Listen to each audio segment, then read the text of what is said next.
भगवान ब्रह्मा के पुत्र धर्म की पत्नी रुचि के माध्यम से श्री हरि विष्णु ने नर और नारायण नाम के दो ऋषियों के रूप में अवतार लिया। जन्म लेते ही वे बद्री वन में तपस्या करने के लिए चले गए।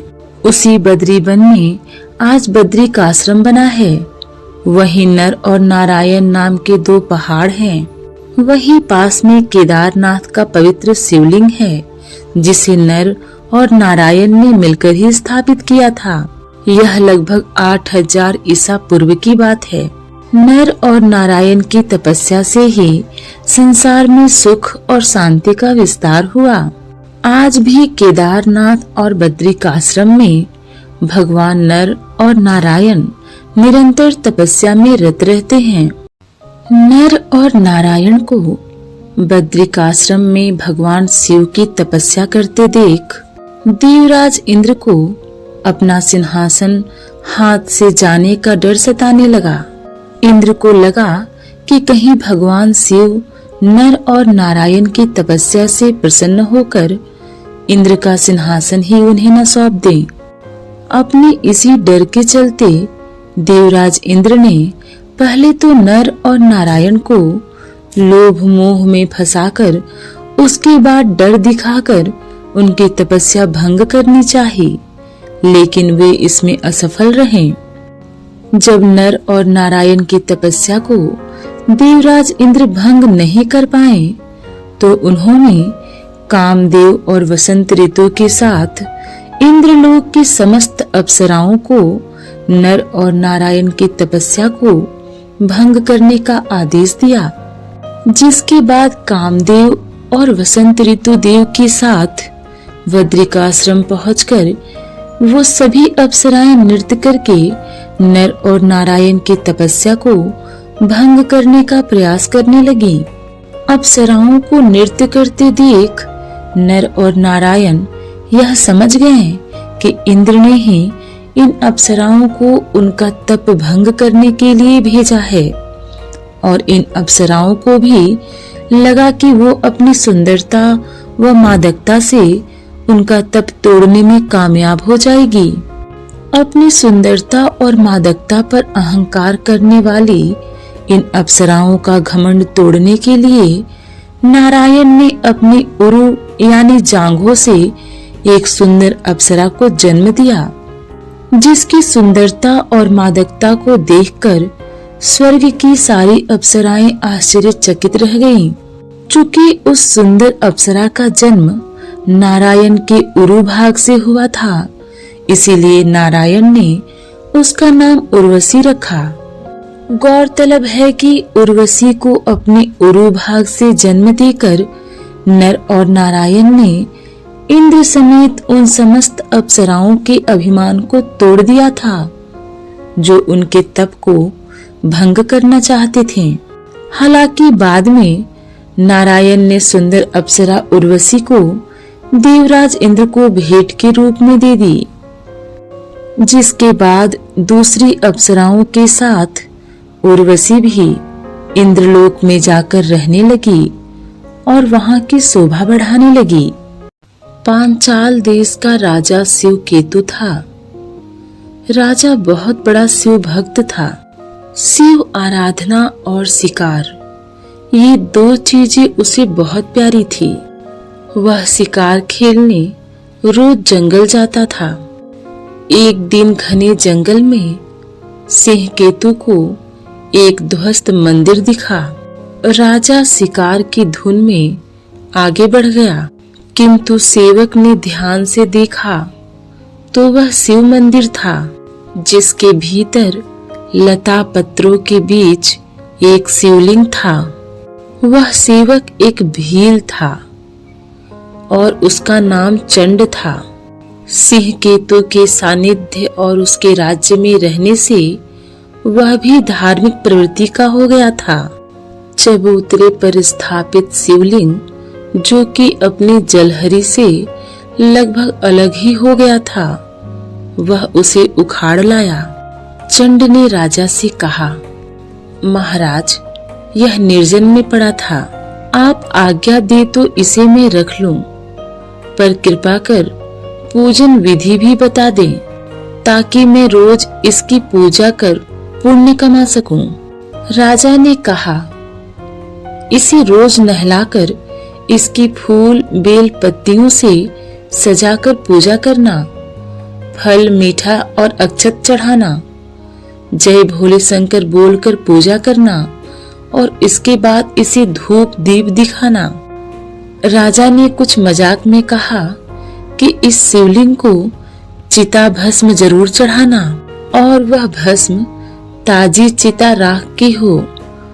फिर भोग लगाकर बाजा बजाकर खूब नाच गाना किया करना। शिकार से राजा तो लौट गया, पर भील जो उसी जंगल में रहता था, उसने अपने घर जाकर अपनी बुद्धि के मुताबिक एक साफ सुथरे स्थान पर शिवलिंग की स्थापना की और रोज ही पूजा करने का अटूट नियम बनाया। भील की पत्नी के लिए यह नई बात थी। भील की पत्नी के लिए यह नई बात थी। उसने कभी पूजा पाठ न देखी थी। भील के द्वारा रोज पूजा पाठ करने से ऐसे संस्कार जगे कि कुछ दिन बाद उसकी पत्नी खुद तो पूजा न करती, पर भील की सहायता करने लगी।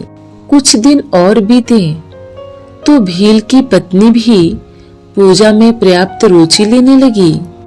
एक दिन भील पूजा पर बैठा तो देखा कि सारी पूजन सामग्री तो मौजूद है, पर लगता है वह चिता भस्म लाना तो भूल ही गया। वह भागता हुआ जंगल के बाहर स्थित शमशान गया। आश्चर्य, आज तो कोई चिता जल ही नहीं रही थी। पिछली रात जली चिता का भी कोई नामो निशान न था, जबकि उसे लगता था कि रात को मैं यहाँ से भस्म ले गया हूँ। भील भागता हुआ उल्टे पांव घर पहुंचा। भस्म की डिबिया उल्टाई पलटाई, पर चिता भस्म तनिक भी न थी। चिंता और निराशा में उसने अपनी पत्नी को पुकारा, जिसने सारी तैयारी की थी। उसकी पत्नी ने कहा, आज बिना भस्म के ही पूजा कर लें, शेष तो सब तैयार है। पर भील ने कहा, नहीं, राजा ने कहा था कि चिता भस्म बहुत जरूरी है। वह मिली नहीं, क्या करूं? वह चिंतित होकर बैठ गया। उसने अपनी पत्नी से कहा, प्रिय, यदि मैं आज पूजा न कर पाया तो मैं जिंदा न रहूंगा। मेरा मन बहुत दुखी है और चिंतित है। भीलनी ने अपने पति को इस तरह चिंतित देख एक उपाय सुझाया। वह बोली, यह घर बहुत पुराना हो चुका है। मैं इसमें आग लगाकर इसमें घुस जाती हूँ। आपकी पूजा के लिए मेरी जल जाने के बाद बहुत सारी भस्म बन जाएगी। मेरी भस्म का पूजा में इस्तेमाल कर लें। भील नहीं माना। बहुत विवाद हुआ। तब उसकी पत्नी ने कहा, मैं अपने पति देव और देवों के देव महादेव के काम आने के इस अवसर को नहीं छोड़ूंगी।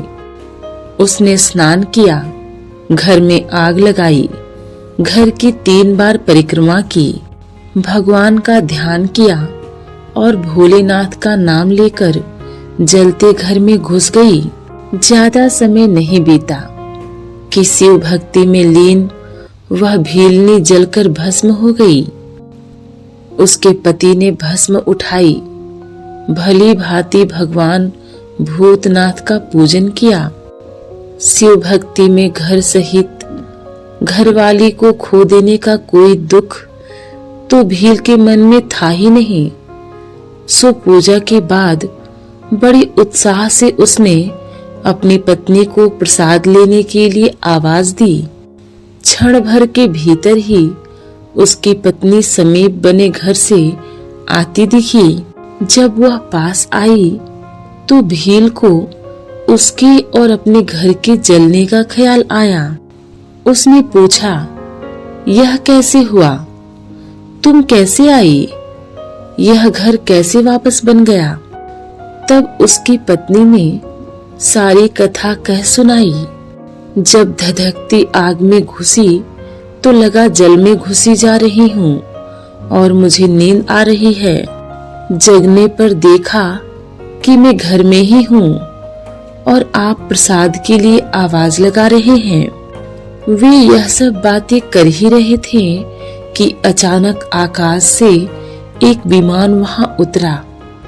उसमें भगवान के 4 गण थे। उन्होंने अपने हाथों से उठाकर उन्हें विमान में बिठा लिया। गणों के हाथ लगते ही दोनों के शरीर दिव्य हो गए। दोनों ने शिव महिमा का गुणगान किया और फिर वे अत्यंत श्रद्धायुक्त भगवान की आराधना का फल भोगने शिवलोक चले गए।